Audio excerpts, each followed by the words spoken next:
This is chapter number 3. Mother gently placed the sleeping Ali on man on cluttered spot on the floor. Mariam had fallen asleep too and was carried over to sleep beside her mother. Let's clean up, mother said. Slowly, they put the room back together. Parvana's back and legs ached. Mother moved slowly, too, all hunched over. Mother and Nuria replaced things in the cupboard. Parvana got the whisk broom down from its nail in the lavatory and swept up the spilled rice. She wiped up the spilled tea with a cloth. The ripe Tosacs could be repaired, but that would wait until tomorrow. When the room looked somewhat normal again, the family, minus father, spread quilts and blankets on the floor and went to bed. Parvana couldn't sleep. She could hear her mother and Nuria tossing and turning as well. She imagined every single noise to be either father or the Taliban coming back. Each sound made Parvana hopeful and fearful at the same time. She missed her father snoring. He had a soft, pleasant snore. During the heavy bombing of Kabul, they changed homes many times to try to find a safe place. Parvana would wake up in the middle of the night and not remember where she was. As soon as she heard her father snoring, she knew she was safe. Tonight, there was no snoring. Where was her father? Did he have a soft place to sleep? Was he cold? Was he hungry? Was he scared? Parvana had never been inside a prison, but she had other relatives who had been arrested. One of her hounds had been arrested with hundreds of other schoolgirls for protesting the Soviet occupation of her country. All the Afghan governments put their enemies in jail. You can't be truly Afghan if you don't know someone who's been in prison, her mother sometimes said. No one had told her what prison was like. You are too young to know these things. The grown ups would tell her. She had to imagine it. It would be cold. Parvana decided and dark. Mother turned on the lamp. She sat bolt upright with a sudden thought. Parvana, hush. You'll wake Ali. You'll wake Ali. Light the lamp, Parvana whispered. If they let father go, he'll need a light in the window to guide her home. How could he walk? He left his walking stick here. Parvana, go to sleep. You are not helping the situation. Parvana lay down again, but she didn't sleep. The only window in the room was a small one high up on one wall. High up on one wall. The Taliban had ordered all windows painted over with black paint so that no one could see the women inside. We won't do it, father had said. The window is so high and so small no one can possibly see it. So far, they had gotten away with leaving it unpainted. For short periods, on clear days, the sun could come through the windows in a thin stream. Ali and Mariam would sit in that ray of sunshine. Mother and Nuria would join them there, and for a few moments the sun would warm the flesh on their arms and faces. Then the planet would continue its spin, and the sunbeam would be gone again. Parvana kept her eyes on the spot where she thought the window was. The night was so dark she could not distinguish between the window and the wall. She kept watch all night, until the dawn finally pushed the darkness away, and morning peeked in through the window. At first light, Mother, Nuria, and Parvana stopped, pretending they were asleep, quietly, so they didn't wake the young ones. They got up and dressed. For breakfast, they chewed on leftover naan.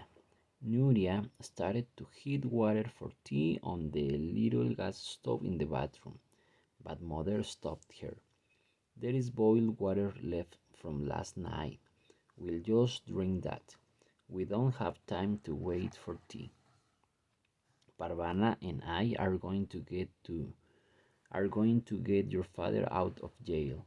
She said she said it the way she might say it. Parvana and I are going to the market to get peaches.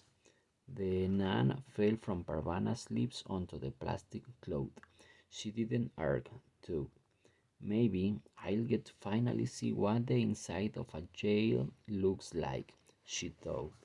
The prison was a long way from their home. Buses were not permitted to carry women who did not have a man with them. They would have to walk the whole way. What if father was being held somewhere else? What if they were stopped by the Taliban in the street? Mother wasn't supposed to be out of her home without a man, or without a note from his husband. Nuria, write mother a note. Don't bother, Nuria. I will not walk around my own city with a note pinned to my burqa as if I were a kindergarten child. I have a university degree. Write the note away anyway. Parvana whispered to Nuria when mother was in the washroom. I'll carry it in my sleeve. Nuria agreed. Her penmanship was more grown up than Parvana's. She quickly wrote, I give permission for my wife to be outside. She signed it with father's name. I don't think it will do much good, Nuria whispered, and she handed Parvana the note. Most of the Taliban don't know how to read. Parvana didn't answer. She quickly folded the note into a small square and tucked into the white hem of her sleeve. Nuria suddenly did something very unusual. She gave her sister a hug. Come back, she whispered. Parvana didn't want to go, but she knew that sitting at home waiting for them to return would be even harder. Hurry up, Parvana, her mother said. Your father is waiting. Parvana slipped her feet into her sandals and wound her chador around her head. She followed mother out the door. Helping mother down the broken stairs was a little like helping father, as the billowing burqa made it hard for her to see where she was going. Mother hesitated at the bottom of the stairs.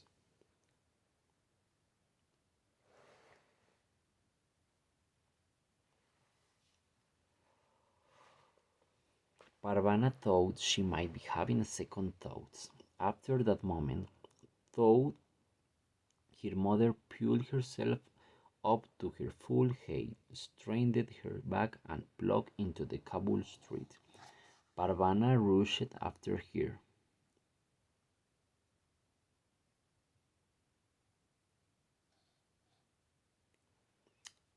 She had to run to keep up with her mother's long, quick steps, but she didn't dare fall behind. There were a few other women in the street, and they all wore the regulation burqa, which made them all look alike. If Parvana lost track of her mother, she was afraid she'd never find her again. Now and then, her mother stopped beside a man and a woman, or a small group of men, or even a peddler boy, and held out a photograph or father. She didn't say anything, just showed them the photo. Parvana held her breath every time her mother did this. Photographs were illegal, Any one of these people could turn Parvana and her mother over to the militia. But everyone looked at the photo, then shook their heads. Many people have been arrested. Many people had disappeared.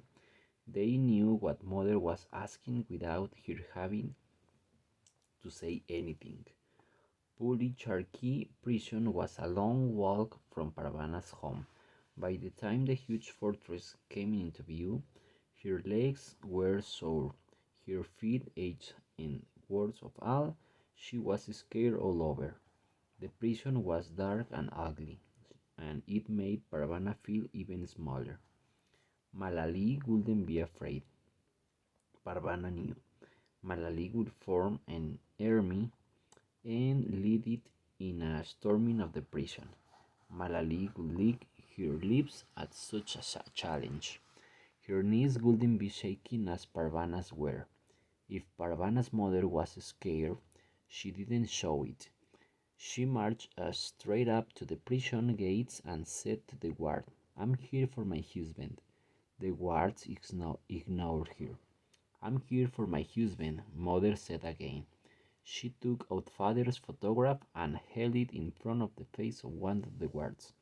"He was arrested last night. He was committed no crime and I want him released." More guards began to gather. Parvana gave a little tug on her mother's burqa. Her mother ignored her.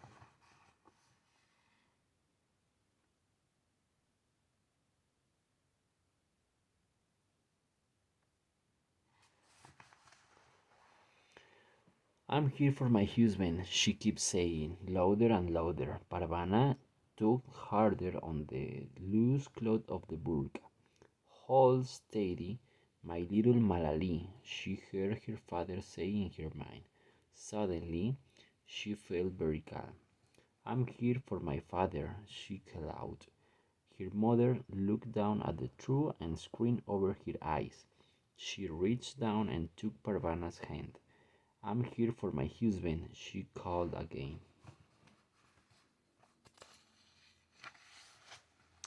Over and over, Parvana and her mother kept yelling out their mission. More and more men came to stare at them.